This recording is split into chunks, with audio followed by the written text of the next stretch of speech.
생지, 또 열반지, 설법지 이런 데 이제 우리가 흔히 말하는 불교의 8대 성지라면 그 성지마다 이 아슈카왕 석주를 세워요.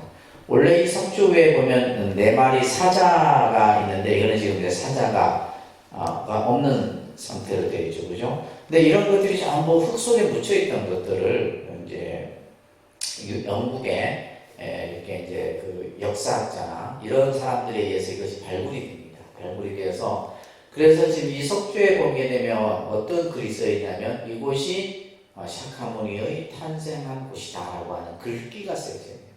그러니까 이제 이런 역사적 사실이 뭐가 되는 거예요? 우리가 예를 들면 2500년 전에 2600년 전에 고타마 부타라고 하는 분이 여기에서 탄생했다라고 하는 역사적 사실로서 왜 그러냐면 이 아슈카 왕은 인도 역사적 인물이기 때문에 그래서 이제 이 석주가 이제 각 그 부처님 성지마다 세워져 있어요. 아주 중요한 자료입니다, 이게. 그래서 우리가 이제 앞에서 공부했던 내용은 이제 이 서가모니 부처님이 이 세상에 내려오시기 전에 그 장면을 뭐라 그랬어요? 도솔레이상이라. 이제 도솔레이상.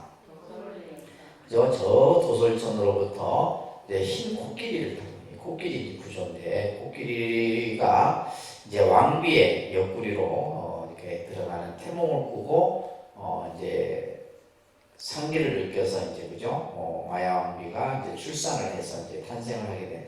그래서 그 도솔천으로부터 이 세상에 오시는 모습을 도솔레이상이라 이렇게 얘기를 하죠, 그죠? 그리고 나서 이제 룸비니 동산에서 탄생을 합니다. 그죠? 룸비니 동산에서 탄생을 하시고, 그 탄생일이 이제 우리가 흔히 음력으로 4월 8일, 우리 한국 대승불교권에서는 그렇게 돼. 불교권마다 좀 달라요. 동남아 불교권에서 말하는 부처님 오신 날이나 조금 다릅니다. 또 일본은 양력으로 해요. 우리는 음력으로 하지만은 일본 같은 경우는 양력으로 하고, 좀 세계 각국마다 조금 차이가 있습니다. 자, 그래서 부처님이 탄생, 룸비니 동산에서 탄생한 장면을 두 번째 장면이죠, 그죠? 비람강생상이라. 그러니까 비람강생상. 그죠? 두 번째 장면이 비람강생상이에요. 그리고 우리가 이제 지난 시간에 이제 뭐 아시다 선인의 예언이라든지 또 태자의 어린 시절 이런 얘기들은 쭉 봤어요, 그죠? 또 태자가 결혼을 하고 정말 그 왕자로서 궁중의 화려한 그러한 생활들을 태자가 하지만은 결국에는 이제 스스로 어떤 여러 가지의 고뇌에 빠지게 됩니다. 특히 이제 이 사문유관상이라고 하는 이 장면은 세 번째 장면이에요, 그죠? 그래서 동쪽에서는 그죠 누굴 만나고 노인을 만나고, 남쪽에서는 병든 자를 보고, 서쪽에서는 장래행녀를 보고, 북쪽에서는 출가수행자를 보고. 그러니까 소설로 치면 뭐예요? 복선이죠. 이제 고타마 시다르타가 이제 좀 있으면 뭐예요? 출가를 할 것이다라고 하는 어떻게 보면 이 사문유관상이라고 하는 그런 것을 예표하고 있다는 거 여러분들 이해를 하시면 됩니다. 그러면서 이제 이 사문을 동서남북 쉽게 말해서 뭐예요? 중생들이 사는 현장을 직접 눈으로 본 거죠. 거기에서 병들고 죽어가고 예를 들면 늙어가는 이러한 어떤 중생의 현실의 모습을 보고 시다르타 태자는 삶의 고뇌에 빠지게 되죠. 그러면서 이제 라울라가 탄생을 하고, 그죠? 라울라가 탄생하자 드디어 이제 성을 넘어서 출가를, 그래서 유성 출가상이라 그럽니다. 그런데 유성 출가상, 우리가 여기까지 공부를 좀 했어요, 그죠? 좀 더 우리가 이제 출가를 해서 수행하는 장면 이런 것들까지 저희가 이제 살펴봤었는데, 그래서 이제 성을 넘어서 출가를 합니다. 그리고 혼자서 공부를 처음에 하기보다는 여러 스승을 찾아다니면서 공부를 배우게 되죠. 그래서 이제 우리가 육사외도라고 하는, 그죠? 육사외도라고 하는 당시에 사상가이면서 종교 지도자였던 이러한 6명의 스승을 찾아서 공부를 합니다. 그러면서 이제 이 시다르타 태자는 누구도 경험하지 못했던 엄청난 이렇게 이제 고행을 하게 되는데, 그것을 이제 설산수도상이라 그럽니다. 그러니까 설산수도상, 우리가 이제 설산이라고 했을 때 사람들은 뭐 눈 속에서 뭐 부처님이 수행을 이런 개념이 아니고 이것은 엄청난 어떤 육체적, 정신적 고통의 어떤 그런 상황을 표현하는 거예요. 그래서 그곳에서 뭐요? 엄청난 수행을 하게 되는데, 우리가 과연 이 시다르타 태자가 어느 정도의 고행을 했는가라고 가늠해 보면, 이 지금 요 그림이 유명한 고행상이에요. 고행상. 이게 이제 파키스탄 라호르 박물관에 소장되어 있는데, 이것을 저희 조계종에서 우리나라로 모시고 와서 한번 전시, 이렇게 일반인들에게 한번 이렇게 친견하려고 했었는데, 그리고 나서 코로나가 터진 거예요. 그래서 이제 저희 조계종 원장 스님께서 파키스탄까지 가서 이제 다 얘기가 됐는데, 얘기가 되고 하는데 이제 코로나가 이제 발생이 되는 바람에 이제 된 상태입니다. 그래서 이 고행상은 굉장히 유명한 고행상이에요.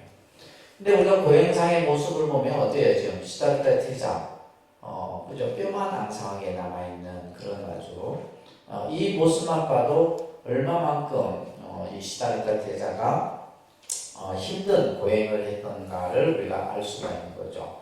그래서 이제 태자는 육신의 조복을 받고, 그죠? 그것을 하기 위해서 극심한 아주 고행의 정진에 들어가는데, 그러면서 이제 우리가 수행이라고 하는 것은 어떤 내 안에서 일어나는 여러 가지 고뇌, 고통, 또 외부에서 일어나는 여러 가지 장애, 이런 것들이 생기게 돼요. 자, 그래서 여러분들이 오늘 이 말을 한번, 우리가 이제 한자로 이 글자를 마라 그럽니다. 마라는 한자인데, 이 뜻은 장애라는 뜻이에요. 장애.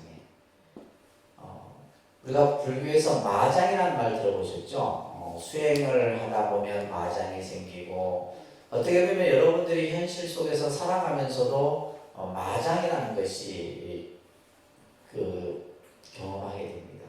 그러니까 뭔가 장애가 생기는 거죠. 내가 이제 어떤 일을 하는 데 있어서 일이 잘 되는가 싶다가도 그 일을 장애하는 요소들이 생긴다는 거예요. 우리나라 속담에도 무슨 말이 있어요? 호사다마라는 말이 있죠. 호사다마. 좋은 일이 생기면 반드시 그 좋은 일을 또 장애하는 안 좋은 일이 또 같이 이렇게 생겨나게 돼요. 예를 들면 이제 우리가 수행도 마찬가지입니다. 수행을 하다 보면 수행을 한다 해서 바로 깨달음을 얻는 것이 아니라 그 수행의 과정 속에는 엄청난 마장이 일어나는 거예요. 육체적인, 정신적인 이런 여러 가지의 상황들이 생겨나게 되는데, 이 시다르타 태자는 그러한 이제 고행을 통해서 어떤 수행자도 경험해 보지 못한 이 고행을 했다라는 것을 우리가 볼 수가 있습니다. 그런 이제 와중에 이 시다르타 태자는 이런 말을 해요. 육체를 괴롭히는 것은 육체의 복이 아니라 도리어 육체에 대한 집착을 일으키는 것이다. 그러니까 육체적인 고통만이 수행의 완성을 이룰 수 없다는 것을 스스로 깨닫고서는 당시 미련선화라는 강가, 지금도 이 미련선화 강가가 있어요. 근데 이제 강물이 흐르고 그러진 않아요. 저희도 이제 처음에 이제 인도를 처음 갔을 때는 뭔가 이렇게 좀 이렇게 아름다운 강이 흐르고 있지 않겠나 생각했는데 메말라 있어요. 그러니까 강의 형태 모습만 있고, 그러니까 이 부처님이 당시 때에는 이제 아무래도 강물이 흐르고 그곳에서 이제 목동들이 양을 키우고 소를 키우고 했었겠죠. 그때 이제 이 수잔타라고 하는 소녀가 이 태자에게, 수행자에게 죽을 끓여서 공양을 올립니다. 이것을 유미죽이라 하는데, 이 죽을 받으셔요. 그 죽을 드시고는 목욕을 한 후에 다시 이제 육체적인 기력을 회복하시는 거예요. 그래서 우리가 이제 이런 얘기를 들으면서 생각해 보면 결국 수행이라고 하는 것도 육체적인 건강이 뒷받침이 되지 않으면 안 된다는 거예요. 아무래도 육체가 무너지게 되면 정신도 무너지는 거거든요. 그렇잖아요, 그죠? 육체가 예를 들면 건강하지 못한데 정신이 딱 이렇게 중심 잡기 어려운 거예요. 그래서 이제 시다르타 태자도 이러한 이제 자신의 기력을 회복한 후에, 당시 이제 이 5명의 수행자들이 있었는데, 이 수행자들이 누구냐 하면 태자의 아버지인 정반왕이 혹시 태자가 수행하는 중에 무슨 일이 생길까 염려해서 함께 따라 보냈던 수행자들이었어요. 근데 이 5명의 수행자들이 보니까 시다르타 태자가 이제 수행을 포기한 것처럼 보였던 거죠. 왜냐면 목욕을 하고 이제 죽을 드시고 이러면서 이제 그 모습을 보고는 이제 시다르타 태자가 수행을 포기했구나 생각하고 곁을 떠나버립니다. 근데 사실은 여기서부터 이제 시다르타 태자는 본격적인 이제 수행에 들어가게 돼요. 그래서 그 수행을 통해서 결국 뭐예요? 이 말을 항복시키는 이 장면을 수아항마상이라고 해요. 이 장면이 이제 클라이막스예요. 마지막 이제 시다르타 태자가 고행의 그 완성을 극복하고 마지막에 깨달음을 얻는 장면이 바로 이 수아항마상이라고 하는 장면입니다. 그러니까 수아항마상. 자, 우리가 이제 이 마왕파순이라고 하는 것은 이것은 어떻게 보면 우리가 아까 얘기했던 이 마라고 하는 이 마의 그 어떻게 보면 수장격 인물이 이제 마왕파순이라는 인물이 등장을 해요. 그래서 이제 부처님이 깨달음을 얻지 못하도록 계속 방해를 하는 겁니다. 자, 그러면서 이제 이때의 이제 이 경전에 보게 되면 이런 구절이 있어요. 설사 이놈의 피부가 다 썩고 뼈가 부서지고 피가 말라버린다 할지라도 깨달음을 이루지 않고서는 결코 이 자리를 떠나지 않겠다. 엄청난 이제 어떻게 보면 결의에 찬 그러한 말씀이라고 볼 수가 있습니다. 자, 그러면서 이 마왕파순이 자 먼저 이 장면이 나오네요. 이 탑이 부처님 성도지인 부다가야라고 하는 곳이 이제 부처님이 성도하신 곳인데 그곳에 있는 탑이에요. 마하보디대 탑이라고 해요. 엄청납니다. 크기가 엄청난 크기인데 이 탑이 수천 년 동안 그대로 보존이 됐던 거예요. 이게 원래는 이 꼭대기까지 모래에 파묻혀 있었던 거예요. 모래에 파묻혀 있었는데 영국의 그 역사학자에 의해서 이제 유적 발굴하는, 왜냐하면 인도가 영국 식민지 지배를 받잖아요.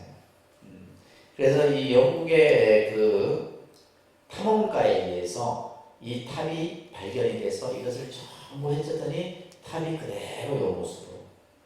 이게 이제 이슬람 교도에 의해서 대부분의 유적들이 많이 파괴됐는데 이 마하보디테 탑만이 그대로 이렇게 남아요. 엄청나게 아주. 그 안에 보면 뭐 조각들부터 해서 굉장히 섬세합니다. 그래서 우리가 이제 부처님 성지에 가면 이 마하보디테 탑을 주변으로 해서 많은 불자들이 기도를 하고 하죠. 그죠?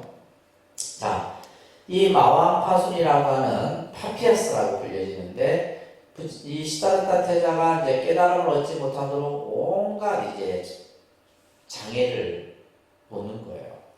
자, 우리가 이제 아까 호사다마라는 말이 있는 것처럼 우리가 이제 불교에서는 도고마성이라는 말이 있어요. 그러니까 도고마성, 도가 높을수록 마가 점점 성하다 이런 얘기예요. 우리가 생각해보면 수행이 높아질수록 뭐예요? 마가 없어져야 되는데 그렇잖아요. 오히려 마가 더 일어난다. 이 말은 무슨 말이냐면 그만큼 이제 이 도를 완성하기까지 그 과정이 힘들다는 거예요. 예를 들면 이제 여러분들이 이제 기도를 하거나 뭐 이렇게 나름대로 명상을 하든 참선을 하든 공부가 익어질수록 어떻게 돼요? 장애들이 더 일어납니다. 그래서 어떤 것들이 이제 마냐 했을 때 이것을 마군이라는 표현을 쓰는데 우리 스님들이 이제 일반적으로 쓰는 말이 수행에 장애되는 그러한 상황들을 요소들을 마군이라고 해요. 마군이. 그러니까 마군을 그죠? 그냥 편하게 해서 마군이 이렇게 수행에 방해되는 것들을 이제 마군이라고 하는 거예요. 어떤 것이 있냐면 이게 중요하죠. 욕심, 그죠? 욕심. 너무 막 그 어떤 그죠? 내가 지금 수행하고 있는데 과하게 마음을 내가 할 수 있는 역량은 요만큼인데 이보다 더 예를 들면 내가는 한 108배 할 수 있는데 막 남이 1080배 한다고 해서 막 1080배다 이건 과욕이거든. 이런 것도 이제 뭐예요? 수행에 장애가 되는 거고 혐오, 기갈. 이제 기갈 같은 경우는 이제 예를 들면 수행을 하다가 갈증을 느끼기도 하고 이런 어떤 이제 육체적에서 어떤 그런 현상들이 나타나요. 그리고 이제 애착은 집착입니다. 집착. 그리고 이제 또 하나가 이제 이게 이제 수행의 마의 어떤 형태 중에서 가장 이게 권태예요. 권태. 여러분들에게도 나타나죠. 이제 예를 들면 이게 수행이라고 하는 것은 하루아침에 어떤 뭐 그냥 단번에 이루어지는 게 아니에요. 어떻게 보면 서가모니 부처님 같은 경우는 6년이라고 해요. 6년도 굉장히 어떻게 보면 사실은 이게 뭐 짧다 길다라고 이렇게 표현하기 못하죠. 왜냐하면 시다르타 태자 서가모니 부처님은 과거 전생부터 닦아오는 모습이기 때문에 그래요. 근데 우리는 이제 좀 하다 보면 뭐 실증이 난다는 거예요. 실증. 뭐 기도든 수행이든 뭐든 그죠. 절에 다니는 분들도 마찬가지예요. 절에 좀 다니다 보면 실증이 납니다. 스님들도 마찬가지예요. 예를 들면 제가 스님 생활 30년, 40년 가까이 하는 동안 실증이 없었겠어요. 권태기가 오고, 저희들도 권태기가 옵니다. 내가 지금 뭐 하고 있는가 싶기도 하고, 그러니까 이제 뭔가 계속 끊임없이 스스로를 채찍질하고 변화하지 않으면 그 상황에서 이제 못 벗어납니다. 때로는 이제 스님들 같은 경우 혼자 수행하다가 때로는 잘못되는 경우들이 굉장히 많습니다. 잘못되는 경우. 뭐 톡을 해서 혼자 막 그냥 자기 나름대로 막 하다가 잘못되는 경우들이 많아요. 그럴 때는 이제 요즘 뭐 우리가 이제 어떤 자기 삶의 환경을 변화시키는 거죠. 여행을 한다든가 그렇죠. 또 아까 얘기했듯이 어떠한 선지식을 찾아가서 내 공부를 점검한다든지 이런 것을 통해 갖고 현재 자기의 어떤 이런 어떤 회의적인 생각이나 권태기적인 어떤 이런 어떤 환경을 벗어나야 돼요. 그 다음에 수행에 있어서 가장 또 큰 마가 수면이에요. 수면, 잠이에요. 그것을 수마라 그럽니다.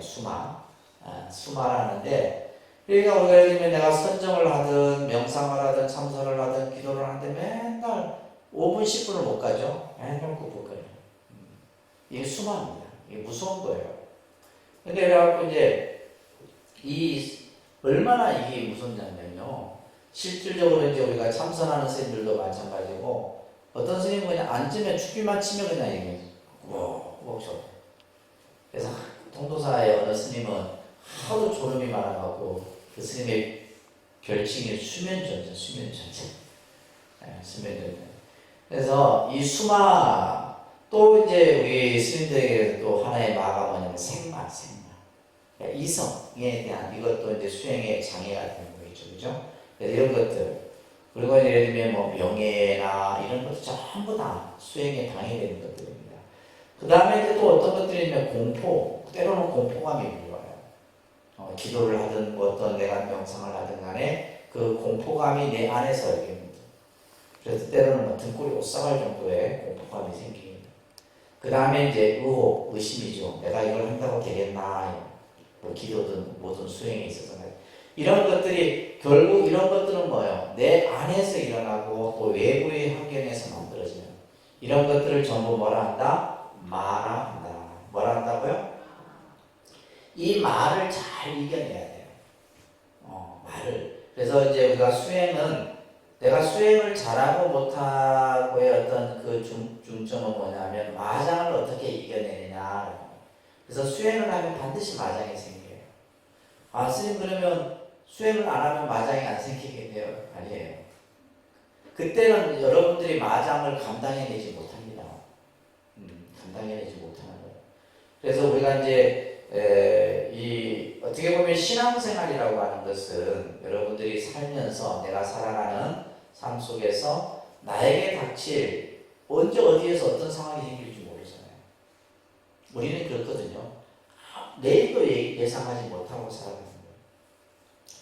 간혹 그런 경우들이 있어요. 제가 한 번은 이게 이제 요즘에 사건 사고들이 원체 많이 일어나는데 우리가 이제 제가 예전에 통도사를 먼저 이제 자주 다니다 보면 통도사하고 이제 양산에서 이제 부산으로 돌려면 부산 톨게이트가 있어요. 톨게이트가 굉장히 큽니다. 톨게이트가 이제 북부산 톨게이트는 별로 이렇게 그 칸수가 별로 없는데 경부선 이제 경부고속도로에서 내려오는 부산 톨게이트는 굉장히 톨게이트가 나가고 들어오는 칸들이 많아요. 근데 그래서 이제 우리가 차를 몰고 가면 사람들 의식이 내가 어느 곳으로 갈 것인지를 딱 정해놓고 이제 그 방향으로 간다는 말이에요. 여러분들도 그렇죠? 톨게이트. 요즘에는 이제 뭐 하이패스가 있으니까 하이패스 있는 사람은 하이패스 라인으로 이렇게 타고 들어가는데 그 당시는 하이패스가 없었어요. 그러니까 그 많은 칸 중에 내가 어느 칸으로 오는 거예요. 근데 거기에서 큰 사고가 일어났었어요. 사고가. 그러니까 그 당사자도 이제 그 사고 나서 그 사람도 그죠. 내가 사고하는 게 아니고. 그러니까 우리가 제3자 입장을 봤을 때 그 사람이 분명히 그 한 열 몇 개 되는 그 게이트 문 중에서 내가 어디로 갈 것인지 정했는데 사고하는데 뒤에서 어떻게 해요? 트럭이 그냥 밀어버리는 거예요. 이게 뭐예요? 순간. 예를 들면 어느 누가 그 상황이 생길 줄 아무도 예상 못하는 거예요. 그런 것들이 이제 어떻게 보면 우리가 살아가는 데 있어서의 하나의 어떤 그 당사자에게서는 큰 마장인 거죠. 장애였던 거죠, 삶에. 그죠? 그렇듯이 이 수행도 마찬가지다라는 거예요. 수행도. 그래서 이 말을 어떻게 잘 이겨내고 말을 어떻게 잘 극복하느냐가 결국은 이제 이런 것을 하기 위해서는 이제 선지식이 필요한 건데 이제 이 시다르타 대장은 이것을 전부 항복시킵니다. 그것을 우리는 수화한마상이라 그래요. 그러면서 이제 시다르타 대장은 점점 이제 말을 극복하고 나서 드디어 이제 그 선정에 들어가는 거예요. 선정의 삶의 속에 들어갑니다. 내 마음 속에 일어나는 번뇌의 불꽃들이 전부 사그라드니까 마음이 편안해집니다. 그러면서 초저녁부터 해서 전부 선정에 들면서 새벽녘에 이르러서 이제 이 여기서 보면 초선, 2선, 3선, 4선 뭐 이런 이제 선정 산매에 들어가요. 이제 그래서 부처님께서 어떻게 깨달음을 얻었느냐라고 하는 이런 이제 어떤 선정 산매의 절차에 대한 이런 얘기들이 나중에 여러분들이 공부를 하시게 될 거예요. 그래서 마지막 새벽에 동쪽 하늘의 샛별을 그러니까 이제 새벽녘에 샛별이 반짝이는 순간에 시다르타 이 태자는 우주의 실상의 이치를 깨달으신 거예요. 그 순간에 자신이 평생 그 젊었을 때 고뇌하고 그죠? 또 수행하는 과정 속에 가졌던 모든 의문이 그 순간에 그것을 우리는 이제 선에서 확철되오다 이런 표현을 쓰는데 그 새벽녘에 반짝이는 샛별을 보고 깨달음을 이루어서 자 그래서 이제 부처님이 되셨는데 그날을 우리는 바로 12월 8일이라 부처님의 나이가 어떻게 돼요? 35살이 돼요. 그러니까 29에 출가를 했죠. 그죠? 29에 출가를 해서 35이 되는 12월 8일 날 그날을 우리는 뭐라 그래요? 성도제일이다 얘기합니다. 그래서 시다르타 태자는 인간이 가지고 있는 모든 고뇌 결국 이제 이 고뇌라고 하는 것은 우리가 가지고 있는 근본적인 괴로움의 문제를 얘기하는 겁니다. 괴로움의 문제. 그것이 뭐냐라고 했을 때 불교에서는 그것을 총칭해서 생사의 문제다라고 얘기해요. 무슨 문제요? 나고 죽음의 문제입니다. 나고 죽음의. 그러니까 우리가 이제 이 생사 안에서 벌어지는 일들이잖아요. 그죠? 우리가 살면서 이렇게 겪게 되는 여러 가지 뭐 가족 간의 갈등, 부부 간의 갈등, 경제적인 문제 이런 것들은 이 안에서 벌어지는 일들이야. 근데 이런 일들은 때로는 시간이 지나면 해결되고 서로 이렇게 지혜로우면 그 문제가 해결돼. 근데 이 문제는 뭐예요? 시간이 지나간다고 해결될 게 아니고 계속 이것은 우리가 풀지 못하는 문제예요. 이 생사. 왜 인간은 태어나고 늙고 병들고 죽어야만 하는가라고 하는 이 생사의 문제를 이 시다르타 태자는 이것을 푸는 거예요. 그래서 그것을 우리는 생사해탈이다 이런 얘기를 하는 거예요. 그래서 불교에서 깨달음이라는 것이 뭐냐라고 했을 때 생사해탈의 문제를 풀어보시는 거예요. 해결하는 거죠. 그죠? 자, 그러면서 이때 이제 시다르타 태자가 이제 부처님 깨달음을 얻고 나서 이런 말씀을 하셨어요. 따라합니다. 이제 어둠은 영영 사라졌도다. 어둠의 흐름도 사라졌도다. 이제 다시 생사의 길 따르지 않으리. 이것을 고뇌의 최후라 선언하노라. 이 이제 자설경이라고 하는 경우인데 이 자설경은 뭐냐면 누가 묻지 않았는데 부처님이 스스로 말씀하신 경전의 형태를 자설경이라고 해요. 자, 여기에서 이제 어둠이라고 하는 이 어둠이라는 말을 불교에서는 무명이라고 합니다. 그러니까 무명. 이 무명이라는 개념을 잘 이해를 하셔야 돼요. 자, 어둠이 사라졌다. 이제 어둠이 사라졌다. 다시 말해서 무명을 뭘로 바꾼 거예요? 무명의 반대는 광명입니다. 그러니까 광명. 그죠? 밝은 빛이죠.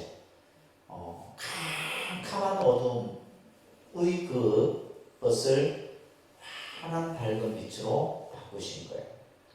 자, 우리가 이제 무명이라고 하는 것은 또 다른 말로는 이제 우리가 무지라는 말을 또 씁니다. 그러니까 무지, 어리석음이에요. 어리석음.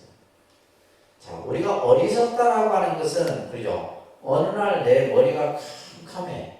그냥 앞뒤를 생각할 수 없을 정도로 그냥 알지를 못하는 상태. 그 상태를 우리는 보통 무지, 또 혹은 미혹이라는 말을 쓰는데 그 상태가 바로 무명이에요. 캄캄한. 그 어둠이 사라졌다는 거예요. 그 어둠의 흐름도 사라졌다. 그러면서 내가 다시 이제 생사의 길을 따르지 않는다는 말은 뭐예요? 생사로부터 벗어났다 이런 얘기예요. 아까 얘기했죠. 생사해탈이다. 생사의 길을 내가 따르지 않는다. 이것을 내 고뇌의 지우라 선하오라. 자, 그래서 이 무명이라는 캄캄한 어둠의 상태로부터, 그래서 우리가 이제 불교에서 이런 표현가 있어요. 무명을 밝히자 이런 말이 있거든요. 그 무명을 밝힌다라는 말은 뭐예요? 지혜의 빛으로 나아가자 이런 뜻이에요. 결국 이제 우리가 중생이 어떻게 보면 중생이라고 하는 개념은 결국 어리석음이라는 개념으로 항상 연결이 됩니다. 우리들은. 그러니까 우리가 예를 들면 그냥 똑똑하고 잘나고 그냥 인간이 최고인 것 같지만은 결국은 어리석어요. 한 생각이 어리석다는 한 생각이. 중생은. 그죠? 우리가 살다 보면 그 한순간 어리석은 생각으로 인해서 결국 우리 삶이 고통으로 떨어지는 경우들이 많다. 그래서 이 무명이라는 개념, 이것은 무지와 같은 뜻으로서 우리 중생의 어리석음을 얘기를 하는 겁니다. 자, 그러면서 이제 이 모든 생사의 문제를 해결함으로써 부처님께서 깨달음을 얻었는데 오늘 이 단어도 하나 기억하셔야 돼요. 그러니까 무상정등정각. 자, 그러니까 무상정등정각. 우리 불교 공부하는 분들은 내가 이제 뭐 수십 년 여러분들 우리 불자들을 가르쳤지만은 말을 못해요. 우리는 뭘 못해? 말을 표현하지를 못해. 그러니까 예를 들면 기독교인들은 하나 배우면 열을 표현해요. 이 사람들은 하나를 배우면 열을 표현하는데 우리는 열을 배워도 하나를 표현 못해. 이건 뭐가 잘못되어 있는 거예요? 공부 학습 방법이 잘못되어 있는 거예요, 사실. 그래서 왜냐하면 이제 용어 자체도 요새 익숙치 않은 용어들이잖아요. 아까 무명이란 단어도 그렇고 지금 얘기하는 이제 무상 정등 정각. 원제 인도의 이 말로는 안욕따라 삼맥삼보리 이렇게 표현해요. 그러니까 안욕따라 삼맥삼보리. 이 안욕따라 삼맥삼보리를 건강경에 보면 많이 나오죠, 그죠? 안욕따라 삼맥삼보리 나오는데 이 안욕따라 삼맥삼보리를 한자로 표현하면 무상정등정각이에요. 근데 자, 이 개념을 잘 보시면 무상이란 말은 최상의 이런 뜻이에요. 위가 없다. 한자로 하면 위가 없다. 최고의 최상의 이런 뜻이에요. 정등이라고 하는 것은 보편적인 이런 뜻입니다. 보편적인. 그러니까 깨달음이라고 하는 것은 어떤 특정 인물 한 사람만이 깨달은 것이 아니라 누구나 다 깨달을 수 있다는 거예요. 최고의 그러한 보편적인 정각이라는 말은 바른 깨달음이에요. 정각. 그래서 우리가 이제 부처님의 깨달음을 정각이라 표현하는 겁니다. 그러니까 정각. 근데 이 정자는 우리가 한자로는 바를 정자지만은 우리가 예를 들면 바를 정, 삿들사, 바르다, 삿대다 이런 정사적인 어떤 상반대적인 의미가 아니에요. 이 정자는 중정의 뜻입니다. 중정의 의미가 있어요. 그래서 우리가 이제 한자가 그 안에는 아주 많은 다양한 뜻을 담고 있어요. 그냥 단순하게 바르다 이렇게만 보면 안 되고 나중에 이런 것들은 여러분들이 공부를 하시면서 이해하실 거예요. 그러니까 정각. 또 다른 말로는 부처님의 깨달음을 정등정각이라고 얘기해요. 정등정각. 보편적인 누구나 다 깨달을 수 있는 거예요. 그래서 이제 우리가 불교라는 종교는 누구나가 다 깨달음을 얻을 수 있는 성품을 갖췄다. 그리고 이렇게도 표현해요. 무상정각. 그러니까 무상정각.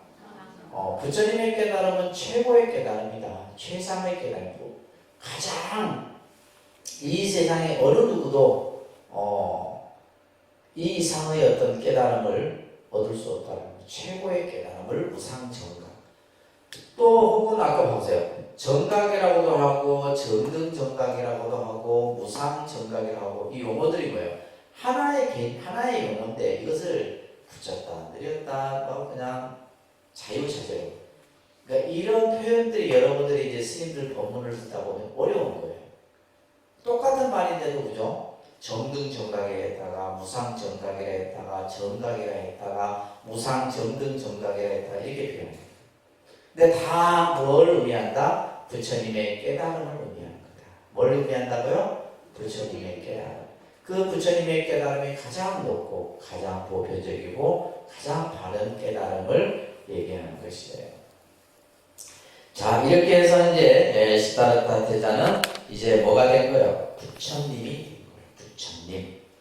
자, 우리가 이제 보시면 부처와 부처님은 다릅니다. 그죠?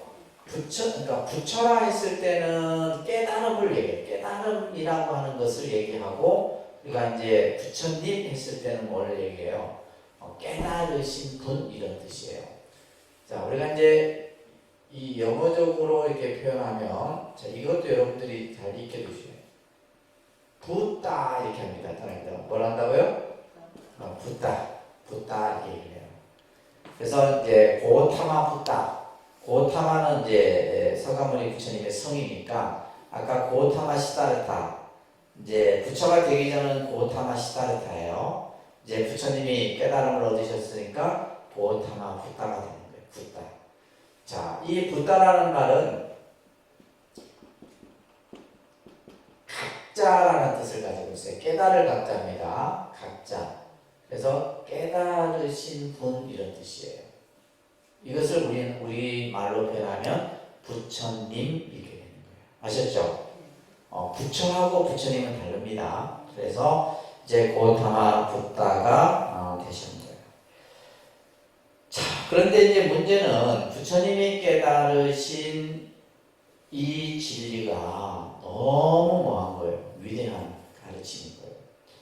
그래서 이 고타마 붓다는 자신의 깨달음을 이거에 대해서 이제 실제 이제 보리수 아래에서 깨달음을 얻고 나서 이 부처님께서는 37일 동안 선정산매에 들었다. 선정산매에 들어서 그러면서 이제 이 우주가 어떻게 만들어지고 또 중생들이 생사의 윤회를 왜 이 생사의 윤회에 고통받고 있고 그런데 과연 이러한 말씀을 중생들에게 어떻게 전할 것인가? 과연 이들이 믿을 수 있을까? 이 말을 또 이것을 이해할 수 있을까? 이런 고민을 하게 돼요. 그러면서 내가 이 깨달음은 내 혼자서 그냥 끝나고 말아야지. 그랬으면 불교가 존재했을까요? 불교는 존재하지 않았습니다. 불교는 그러니까 예를 들면 이제 혼자서 끝나는 거죠. 혼자서 출가해서 혼자서 수행해서 혼자서 그냥 부처가 되시고 그리고 끝나버리는 건데 이때 누가 등장하냐면 범천인 왕이 이제 등장해요. 이거는 아주 여러 가지 의미가 있어요. 첫째는 어떤 메시지가 담겨 있냐면 범천이라고 하는 이 신은 인도에서는 창조신입니다. 인도인들은 이 세계, 이 우주를 누가 만들었느냐? 브라만 범천이 만들었다. 근데 하늘의 신인 이 범천이 등장을 해서 부처님께 법을 설해 줄 것을 청해요. 이 장면은 뭐냐면 불교라는 종교는 신 위에 있는 종교다라는 것을 암시합니다. 그러니까 예를 들면 뭐 부처님이 신보다 높다 이런 개념이 아니에요. 신의 개념을 초월한 종교가 바로 불교다. 우리가 이제 흔히 종교를 크게 구분할 때 신을 중심으로 하는 유신론의 종교가 있고 또 하나는 무신론이 있는데 불교는 유신론, 무신론의 개념이 아닙니다. 그렇다고 예를 들면 신을 부정하는 것도 아니에요. 또 신을 긍정하는 것도 아니고 그 신 자체의 개념, 뭐 신이 이 세상을 만들었다, 창조했다 이런 개념은 불교에서는 인정하지 않습니다. 그래서 이 범천이 등장했다는 것은 불교라는 종교는 뭐다? 당시, 그러니까 그 인도라고 하는 그 당시의 상황은 신 중심의 사회, 신 중심의 문화, 또 신의 어떤 예배드리고 하는 이런 것들이 보편화되어 있습니다. 그래서 지금도 인도를 신들의 천국이라 하잖아요. 쉬바 신, 비슈누 신, 그죠? 브라만 신, 이런 신들을 전부 그들은 숭배하고 찬양한다. 그런 시대에서 이제 이 브라만 범천이 등장을 해서 부처님께 법을 설해 줄 것을 청해요. 몇 번 청해요? 3번을 청합니다. 그래서 이 장면은 그러한 메시지가 담겨 있다는 것을 여러분들이 이해를 하셔야 돼요. 아셨죠? 그리고 이제 예를 들면 탄생하셨을 때도 범천이 나타나서 부처님의 탄생을 축하하는 장면이 나와요. 경전상에서 이제 우리가 이 부처님의 탄생과 또 이게 깨달음을 얻고 나서 법을 설해 줄 것을 청하는 이런 장면들, 이런 것을 봤을 때 이제 이 불교가 아까 얘기했던 어떤 신의 이 개념을 초월한 그러한 종교라는 것을 나타내는 겁니다. 자, 범천의 권총을 받고 난 부처님은 자, 요 밑에 나오는 요 구절이 아주 유명한 구절이고 여러분들이 꼭 암기해야 될 구절이에요. 이거는 암기하셔야 됩니다. 그러니까 우리는 공부해도 그죠? 우리 불자들은 불교 공부해도 맨 머릿속에 남는 게 수리수리 마수리밖에 없고 아재아재 바라아재밖에 없는 거예요. 아니 교인들 봐보세요. 교인들 딱 보면 그들 얘기해보면 마태복음 몇 장 몇 절에 하나님께서 벌써 성경 어떻게 달달달달달 외우잖아요. 그래야 안 돼요. 그 사람들은 근거를 가지고 얘기를 한다 이 말이에요. 근데 우리는 뭐요? 오늘 큰 스님이 얘기하는 거, 남한테 들은 얘기 이래갖고는 안 되는 거예요. 그래서 우리도 뭘 가지고 부처님의 경전 말씀을 가지고 얘기를 할 수 있어야 돼요. 그래서 불교 공부라고 하는 것은 부처님의 경전을 가지고 얘기하는 것이지 뭐 스님의 개인적인 얘기를 하는 것은 그것은 불교의 가르침이 아니에요. 무슨 말인지 아셨죠? 그래서 저희 교재도 보면 전부 곳곳에 뭐가 있어요? 경전 말씀들이 다 그 이제 내용에 따른 부처님 경전 말씀들이 같이 설해져 있는 겁니다. 자, 요 구절 따라합니다. 같이 한번 읽어볼까요? 중생들의 근기는 각각 다르리라. 물속에 피어나는 연꽃에 더러움이 물들지 않듯이 더러움 속에서 헤매는 중생들이라도 모두 해안할 수 있으리라. 제각기 근기에 따라 법을 설하리라.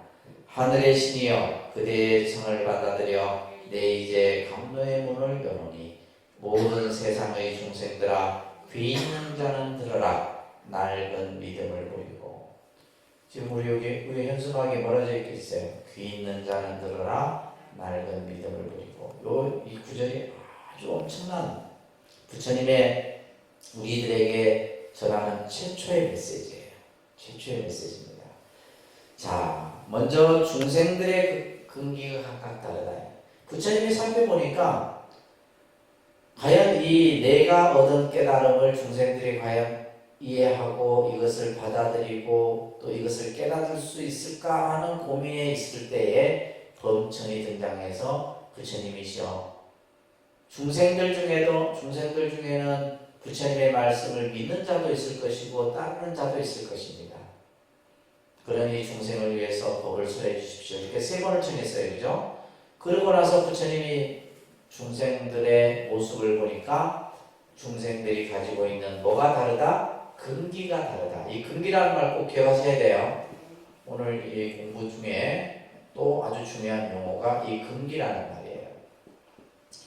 근기라는 말이 뭐냐면 이제 스님들이 많이 쓰는 본문 중에서도 쓰고 뭐 경전에서 나오고 근기는 어떤 의미냐면 우리가 개개인이 가지고 있는 능력, 적성, 자질, 소질, 그죠? 이런 것들 개개인이 가지고 있는 능력, 또 적성, 자질, 소질 이런 것들을 뭐라 그래요? 근기라 그래요.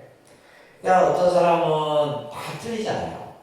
목소리가 좋은 사람, 어떤 사람은 손재주가 있는 사람, 어떤 사람은 뭐죠? 또 발재주가 있어서 축구 선수가 되고 그죠? 다 그게 다 달라. 머리가 좋은 사람, 말을 잘하는 사람, 노래를 잘 부르는 사람. 나는 가만히 보니까 재주가 별로 없어요. 그죠? 개인적으로. 옛날에 내가 통도사일 때 축구를 잘 찼는데, 실제 공을 잘 찼을 때 진짜 안 믿으시겠지만. 그래서 내가 그래서 축구 재질은 있구나 이렇게 생각했는데 뭐 그 재질은 써먹을 일이 별로 없어갖고 했는데 아무튼 사람마다 뭐가 달라요? 근기가 다 달라.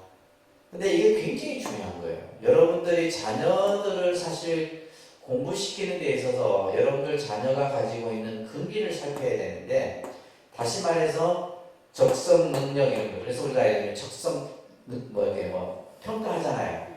적성 능력 평가라든지 그죠?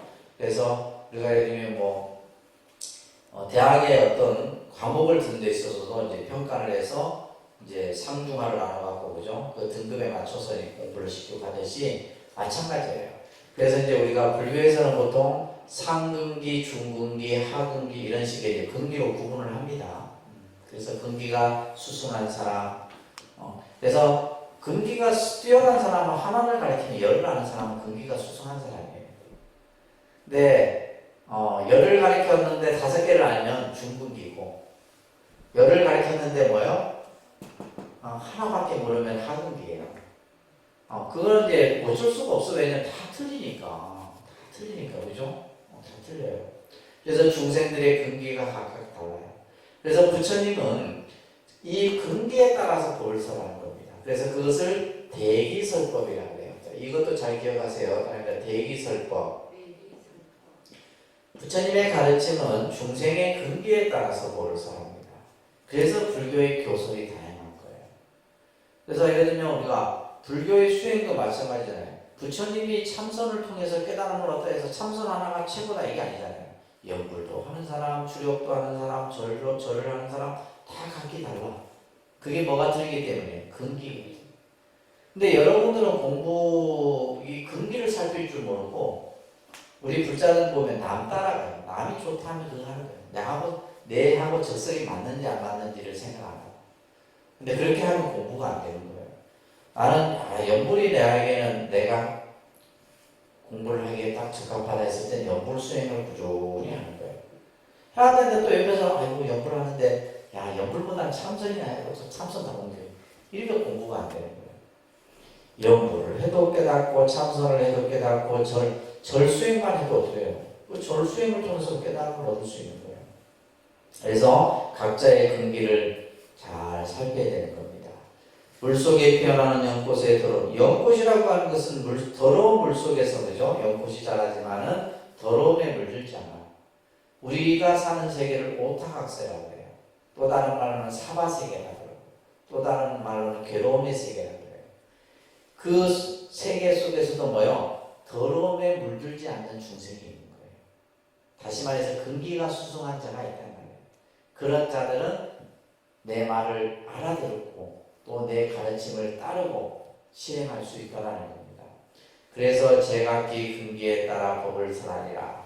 근기에 따라 법을 설한다. 뭐라 써놔야 되겠어요? 대기설법이다. 그게 써놔야 되겠죠, 그죠? 근기에 따라서. 자, 그러면서 여기서 하늘의 신이여 범천에게 얘기합니다. 그대의 정을 받아들여서 내 이제 감동의 문을 연다. 다시 말해서 진리의 가르침을 내가 펴겠다 이 말이에요. 그러면서 모든 세상의 동생들아 귀 있는 자는 들어라. 귀 있는 자는 들어라. 낡은 믿음을 버리고. 여기서 낡은 믿음은 뭐예요? 신이, 그러니까 우리가 이제 이 부처님 당시 때만 해도 모든 것이 신의 세계였어요. 신 중심이었고 신의 모든 것들이 다 삶도 그랬고 문화도 그랬고 모든 것이 신 중심이에요. 근데 불교라는 종교는 출현하는 순간부터 뭐예요? 신을 인정하지 않는 거예요. 신을 인정하지 않고 예를 들면 신이 창조했다 아니에요. 부처님이 깨달은 진리에서 봤을 때는 신이 이 세상을 창조한 것이 아니라 이 우주의 자연의 이치 속에 연기로서 모든 것은 만들어지고 없어진다는 것을. 그래서 낡은 믿음이라는 것은 그 당시 그 시대에 사람들이 가지고 있던 잘못된 생각 이것을 버려라는 거예요. 그래서 이제 이 법을 설하는데, 자 그리고 나서 그러면 이 법을 누구에게 설할 것인가를 고민하던 중에 부처님께서는 오비구가 생각이 나는 거예요. 오비구. 5명의 수행자 있었죠? 부처님 곁을 떠났던. 자, 이들을 먼저 제거하기 위해서 이들이 있던 어디로 떠나요? 녹야원이라고 하는 곳으로 떠나요. 이 녹야원에서 최초로 법을 설하게 되는데, 이것이 바로 이제 아까 우리 부다가야 이 마하보디 대탑의 전체적인 그림입니다. 요 안에 이제 불상이 있어요. 그래서 굉장히 큽니다. 자, 요게 지금 보여지는 요 장소가 바로 최초의 설법지예요. 여기에도 아까 아슈카왕 석주가 있어요. 이 녹야본에도 이곳이 부처님이 최초로 법을 설한 곳이다 라고 하는 기록이 그대로 남아있어요. 이 이제 사르나트 녹야본인데, 이 녹야본이라고 하는 말은 사슴동산 이런 뜻이에요. 그래서 옛날에 아마 사슴들이 많이 뛰어놀았는. 근데 지금도 가면 아주 굉장히 아름다운 공원 같은 느낌이에요. 공원 같은 느낌인데, 이 사르나트 이 탑을 중심으로 해서 이제 이런데 뭐 굉장히 많습니다. 이런 전돌 형태의 그런 유적들이 굉장히 주변에 많이 널려져 있고 합니다. 자, 이 녹야원에서 5명의 비구들을 위해서 법을 설해요. 자, 이 녹야원은 여러분들이 꼭 기억하셔야 되는 장소입니다. 부처님이 최초로 법을 설한 곳이 어디더라고요? 녹야원. 시험 치면 나옵니다. 녹야원이라고 하는 곳인데, 자, 이 녹야원이라고 하는 장소는 더 중요한 것은 이거예요. 여러분들 교재도 나와 있듯이 삼보가 성립된 장소다. 뭐가 성립된 장소다? 삼보의 성립이 이루어진 장소다. 이거 꼭 기억하세요. 그냥 별표 한 5개 해놔야 돼요. 이 녹야원이라고 하는 곳은 삼보가 성립된 장소다. 굉장히 중요한 장소죠. 자, 우리가 보통 불교에서 삼보, 3가지 법에 가장 귀중하고 소중한 것이에요. 그것이 첫 번째 뭐요? 바랍니다. 불, 법, 승. 불법, 승. 자, 이 3가지입니다. 우리가 이제 다른 종교는 성부, 성자, 성신이라고 하는 이런 이제 개념이 그들이 가지고 있는 근본, 가장 중심이에요. 그러면 불교라는 종교는 그 가장 중요한, 가장 보배의 기준이 바로 불법, 승이에요. 꼭 기억하셔야 됩니다. 우리가 부처님은 깨달은 분이고, 그죠? 자, 승은 우리가 이제 수행하는 승가를 얘기하는데 5명의 비구가 있었잖아요. 그리고 이들에게 뭘 설해요? 법을 설하는 거죠. 그래서 이 5명의 수행자들에게 사성제와 중도의 설법을 설합니다. 그래서 이 녹야곤이라고 하는 것이 최초로 법을 설해진 장소다.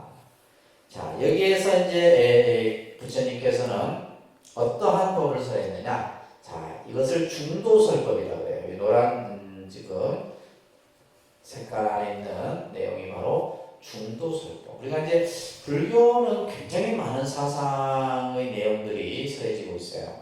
그래서 이제 뭐 중도사상, 연기사상, 무슨 사상, 뭐 사상의 이론적만 해도 뭐 수천 가지의 개념들이 있는데, 그 중에서 한마디로 불교의 사상을 뭐라 하냐면 중도 사상이라. 무슨 사상이요?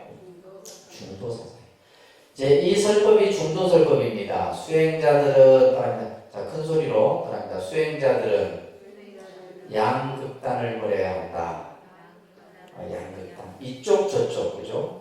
예를 들면 우리가 이 선악 했을 때 선악 이거 양극단이에요.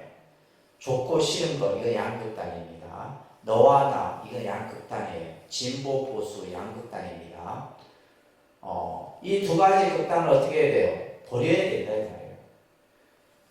버려야 하는데 예를 들면 우리가 중도 일부, 보수 일부 이 개념이 아니에요. 그래서 우리가 뭐 중도 보수다, 뭐 중도 진보다 이런 개념이 아니다 이 말이에요. 이 두 가지를 뭐예요? 다 버려야 되는 거예요. 하나는 욕망에 탐착하는 것이고 또 하나는 뭐다? 고행에 열중하는 것인데 이것은 어리석은 것이다. 다시 말해서 어느 한쪽에 집착하는 것은 어리석다 이 말이에요. 진보가 됐든 보수가 됐든 내 편이 됐든 네 편이 됐든 선이 됐든 악이 됐든 아시겠죠? 불교의 사상은 이 두 가지를 다 벗어버리는 거예요. 두 가지 극단을 버리고 중도의 이치, 교리를 깨달으면 자, 이것을 깨닫고 나면 뭐예요? 마음의 평화가 와. 마음의 평화. 지금 우리 사회가 갈등과 분열이 이루어지는 전부 뭐예요? 평가를 얘기하잖아요. 중도, 보수, 뭐 정치도 마찬가지고 어떤 조직도 마찬가지고 다 마찬가지예요. 전부 평가를 얘기해요. 그래서 그걸로 인해서 뭐가 생기냐면 갈등, 분열이 생기는 거거든요. 여러분들도 마찬가지예요. 줄 세우잖아요. 집에서도. 자식들한테 네 아빠 편이야 엄마 편이야. 가정에서부터 벌써 줄 세우는데 이게 사회에 가면 더 마찬가지 아니에요? 사회에 가면 마찬가지예요. 우리 스님들도 마찬가지예요. 스님들도 어디 줄을 서야 되냐. 이게 다 많아요. 그래서 이러한 중도의 이치를 깨닫고 나면은 뭐예요? 마음의 평화와 진리의 체험과 열반을 성취하게 될 것이다. 이런 말씀을 이 다섯 개고에게. 자, 이렇게 이제 최초로 이러한 중도의 가르침과 연기의 가르침 또 이제 이런 가르침을 설했는데 설하고 나서는 이제 얼마 뒤에 누구를 만나냐면 여기까지만 할게요. 야사라는 청년을 만납니다. 야사라는 청년을 만나는데 이 야사는 뭐냐면 그 당시 그 나라에서 아주 최고의 부잣집 아들이었어요. 젊은 청년이었는데 이 야사는 요즘 말로는 금수저죠. 예전 말로 하면 오렌지족입니다. 오렌지. 그래갖고 집안이 부자니까 이 야사는 뭔가 어떤 삶의 목적이 없었어. 늘 친구들과 방탕하게 그냥 놀고 마시고 즐기는 이런 삶을 살다가 마침 이제 어느 날 집안에서 어떤 일이 벌어집니다. 그래서 젊은 여자친구들을 데리고 이렇게 파티를 벌이다가 그 여자아이들이 집안의 폐물을 가지고 도망을 가는 사건이에요. 이제 그들을 쫓다가 누구를 만나냐면 나무 아래에 앉아 계셨던 부처님을 만나요. 그래서 이 야사가 부처님에게 이제 자신이 그들을 쫓는 정황을 얘기하자 부처님이 이런 얘기를 합니다. 잃어버린 재물을 찾는 것과 네 자신을 찾는 것 중에 어떤 것이 더 중요하냐. 이 말에 야사는 말 그대로 요즘 말로 한 방 뚱 맞은 거예요. 정신이 번쩍 든 거예요. 그러면 부처님이시여 이제 수행자, 부처님도 몰랐던 거예요. 어떻게 하면 제가 제 자신을 찾을 수 있습니까? 이때 이제 야사에게 주님이 앉아라 이렇게 해놓고 이제 법을 쭉 써요. 그 법을 듣고 나서는 뭐요? 지금까지 마음속에 있던 어두웠던 무명이라는 나라죠, 그죠? 캄캄한 어두웠던 마음이 하나님의 지혜의 그 빛으로 열리게 되는 거예요. 그러면서 이 야사가 이제 부처님을 향해서 절을 올리면서 찬탄하는 말이 이게 이제 중요한 말이에요. 찬탄. 우리가 이제 신앙생활을 하면서 이런 말을 할 줄 알아야 돼요. 이런 야사가 지금 부처님에게 찬탄의 말씀을 올린 이런 말들을 우리는 할 줄 알아야 되는데 우리는 이걸 할 줄 몰라. 근데 기독교인들은 잘합니다. 다른 기독교인들은 이런 그 신에 대한 어떤 찬송, 찬양 이런 것들을 잘 표현하는데 우리 불자는 할 줄 몰라. 그러니까 이게 신앙적으로 안 되는 거예요. 자, 야사가 했던 말을 한번 볼까요? 같이 한번 읽습니다. 위대하셔라 부처님이시여 세존이시여 넘어진 자를 일으키신과 같이 덮인 것을 나타내신과 같이 헤매는 자에게 길을 보이신과 같이 또 어둠 속에서 등불을 가지고 와서 눈 있는 자는 보라 하신과 같이 부처님께서는 온갖 방편으로 법을 밝히셨나이다. 부처님이시여 저는 이제 지금부터 목숨을 마칠 때까지 거룩하신 부처님께 귀하옵고 부처님 법에 귀하며 불제자 승가에 귀하오니 거두어 주소서. 이렇게 이제 찬탄하는 거예요. 지금 앞에 위대하시라 부처님이시여 이게 찬탄이에요. 뭐 위대하라 알라시며 이렇게 하는 건 똑같은 거예요. 그러니까 이 야사는 자신의 그 마음이 그냥 한순간에 하나님 되니까 얼마나 기뻤겠어요. 그 기쁨을 표현하는 이 구절인 거예요. 그러면서 넘어진 자를 일으키고 덮인 것을 나타내고 헤매는 자에게 길을 보이고 어둠 속에서 등불을 가지고 와서 눈 있는 자는 보라 하신 것 같이 부처님은 온갖 방편으로 법을 밝히셨대요. 그러면서 그 다음에 이 구절은 뭐냐면 이제 야사가 부처님의 불제자가 출가의 뜻을 밝히는 거예요. 그러니까 부처님 당시 때는 이것만 하면 돼요. 부처님께 귀합니다. 부처님 법에 귀합니다. 부처님 승가에 귀합니다 하면 바로 뭐가 된 거예요? 스님이 된 거예요. 3기만으로도 이제 출가가 이루어졌던 겁니다. 그래서 마지막에 거두어 주소서 불제자로서 받아주십시오 이렇게 청하는 거예요. 그래서 야사는 이제 부처님이 허락을 하죠. 허락을 하는 순간 야사는 수행자가 된 거예요. 부처님의 제자가 된 거예요. 그 자리에서 머리 감고 다니는 거예요. 그리고 나서 이 야사가 부처님과 오비구를 자신의 집으로 초대를 합니다. 초대를 해요. 그래서 이제 집으로 초대하는데 아까 얘기했죠. 그 나라에서 최고의 가부라고 엄청 부자 집이었죠. 그래서 야사의 집에 다다르니 야사의 아버지 어머니가 이제 막 집안이 막 엉망이 됐을 거 아니에요. 아들은 뛰쳐나가고 막 했으니까 이제 이 야사의 아버지가 어머니가 탁 나와서 있는 순간에 저 멀리서 부처님이 그러니까 이때는 부처님인지 몰랐어요. 걸어오는 모습이 보통 분이 아니에요. 그 옆에 누가 있어요? 아들이 있는데 아들 또한 너무나 평온한 모습으로 집으로 들어오는 거예요. 그러면서 야사가 이분이 깨달음을 얻으신 고타마 부타십니다. 부처님이십니다. 얘기를 해요. 이때 이제 이 야사의 아버지 어머니가 그 자리에서 부처님께 예를 올리면서 똑같이 예를 올리는 거예요.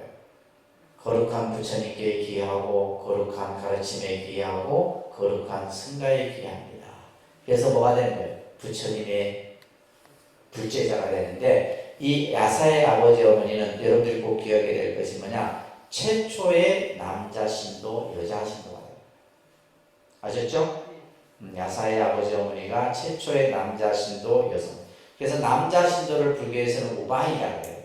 여성 신도를 우바세, 남자 신도를 우바세, 여성 신도를 우바이 이렇게 합니다. 요즘같이 뭐 보살 뭐 이런 용어 안 썼습니다. 우바세, 우바이. 그래서 야사의 아버지 어머니가 자, 근데 여기서도 끝나는 게 아니에요. 야사가 이제 출가했다는 얘기를 듣고 온 친구들이 5, 60명 친구들이 집으로 이제 다 온 거예요. 부처님이 이제 출연하셨다는 얘기를 듣고 그 자리에서 이 청년 5, 60명이 다 출가를 합니다. 한꺼번에.